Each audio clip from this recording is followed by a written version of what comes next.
All right, just wanted to make this post about the 2013 study published in Structure on how K11-linked polyubiquitin is different in solution and some of its properties. So this was a great study led by Carlos from our time at the University of Maryland. And in this paper, there's quite a bit of NMR methods used to understand how K11 ubiquitin is conformationally and also how it's interacting with different known ubiquitin receptors. So the whole motivation for it was the crystal structures, as you can see here in gray and orange.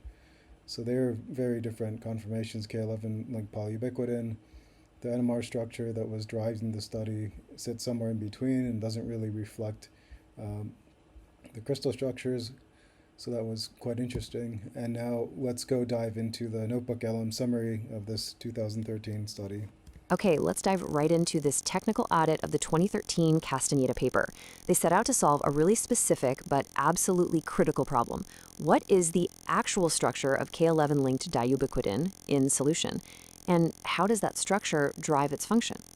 So, our review is going to follow the paper's logic pretty closely. We'll start with the structural discrepancy that sparked the whole study, then we'll get into the nitty-gritty of their methodology, look at the key data they generated, and wrap up with the functional consequences and the broader implications for the ubiquitin field. Right, so let's set the stage. The entire reason for this study boils down to one major problem. The fields had two conflicting crystal structures for K11-linked diubiquitin. You're looking at them right here. PDB IDs 2XEW and 3NOB. And as you can see, the way the two ubiquitin units are oriented relative to each other is, well, it's just completely different. This isn't some minor tweak either. This is a fundamental change that completely alters the interaction surfaces on the molecule. And that brings us to the core question of the whole paper. Which one of these is real? What does this molecule actually look like, floating around in solution, where it's supposed to be doing its job? Because, until we nail that down, understanding its function is basically impossible. So, to get to the bottom of this, Castaneda and his team did something smart. They decided to step away from crystallography entirely. Instead, they opted for a whole toolkit of solution state techniques to see what the protein looks like in its more natural, dynamic environment. The star of the show here was nuclear magnetic resonance, or NMR, and this was absolutely the right call. Why? Because NMR lets you see atomic level detail while the protein is in solution. You completely sidestep all those potential artifacts that can crop up when you force a protein into a crystal lattice. And they didn't just use any NMR technique, they specifically zeroed in on residual dipolar couplings, RDCs. This is a really key methodological point. RDCs are perfect for this problem because they measure the time-averaged orientation between the two ubiquitin domains. That gives you the critical long-range structural information you need to really define the molecule's overall shape. But they didn't stop there. To make sure their NMR model was solid, they brought in another technique: small angle neutron scattering, or SANS. Think of this as an independent verification. SANS gives you the global size and shape of the molecule, the radius of gyration. It's the perfect way to double-check if the confirmation they got from NMR makes sense on a larger scale. So what you have here is a really robust, triangulated approach. They're not just relying on one piece of data.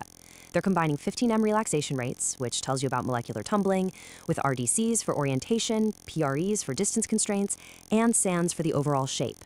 When all these independent measurements start pointing to the exact same conclusion, your confidence in the result goes way, way up.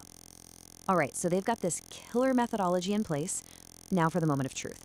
Let's look at what happened when they directly compared their new solution data against those two conflicting crystal structures. Okay, let's get into the hard data pulled straight from table 3 in the paper. This is really the smoking gun. Look at their new RDC-derived model. The Pearson's R is 0.963. That's an excellent correlation. And the Q factor is 0.200. Now, with Q factors, lower is better. Now look at the crystal structures, 2XEW and 3NOB. The correlations are terrible, and the Q factors are way up over 0.5. It's not even close. The data just doesn't fit. So the numbers are crystal clear. Neither of the published crystal structures accurately represents what's happening in solution. And they even went a step further. They checked if maybe the solution structure was just some kind of average of the two crystal forms, and the answer was a definitive no.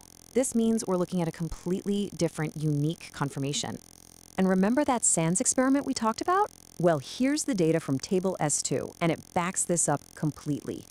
The SANS data shows a radius of gyration of 20 angstroms. The crystal structures, being more compact, are only about 16 angstroms, so the molecule in solution is clearly more extended. And look at their new RDC-derived model. It comes in at 17.9 angstroms. It's a much, much better match to the experimental reality. Okay, so we've established the structure, but structure determines function, right? So the next logical question is, what does this new structure mean? How does this specific shape affect which other proteins K11-linked ubiquitin can actually bind to? And this is where the functional story really comes into focus. Let's look at the binding affinities. Take HR23A, a well-known proteasomal shuttle protein. It binds to K48 chains with a KD of 14 micromolar, a pretty tight interaction.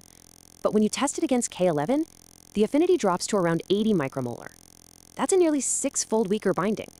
That is a massive difference in functional terms. And just to complete the picture, a K63 specific receptor, RAP80, doesn't bind K11 at all. So what does this tell us? It means K11 chains have their own distinct job. They're involved in proteasomal targeting, sure, but they're not the same urgent destroy this now signal that K48 is. And they're definitely not a non-degradative signal like K63. They exist in this unique intermediate functional space. Right, and this weaker intermediate binding led the authors to make a really interesting speculation. They basically said, look, if K11 chains are truly meant for efficient degradation, this weak binding might not be the whole story. It's very likely that there's another K11 specific receptor out there that we just haven't found yet. Okay, let's wrap this up with a technical summary of the key findings and think about what this really means for the field moving forward. So, to summarize the technical points. First, K11-diabiquitin has a unique solution structure, totally different from other linkages like K48 and K63. Second, their NMR and SANS data definitively show that the old crystal structures were incorrect for the solution state. Third, this new structure is the main one, the predominant conformer, but they're careful to note that other minor shapes probably exist in equilibrium. Fourth, this unique structure leads to weaker, intermediate binding with known receptors like HR23A. And finally, they show these properties hold true for longer K11 chains as well. And what this all adds up to is a really strong piece of support for the whole ubiquitin code idea. It's a beautiful demonstration that linkage type is not redundant. It's the key variable. You change the linkage, you change the structure, and that, in turn, dictates a completely different biological outcome. So where does this leave the field? Well, this study really cements K11's identity as a unique player in the ubiquitin system. It basically settles the debate on its primary structure, and in doing so, it points everyone towards the next big challenges. Who are these hypothetical K11-specific receptors, and how do those subtle dynamics, those minor conformations, play into recognition and signaling? That's really the new frontier.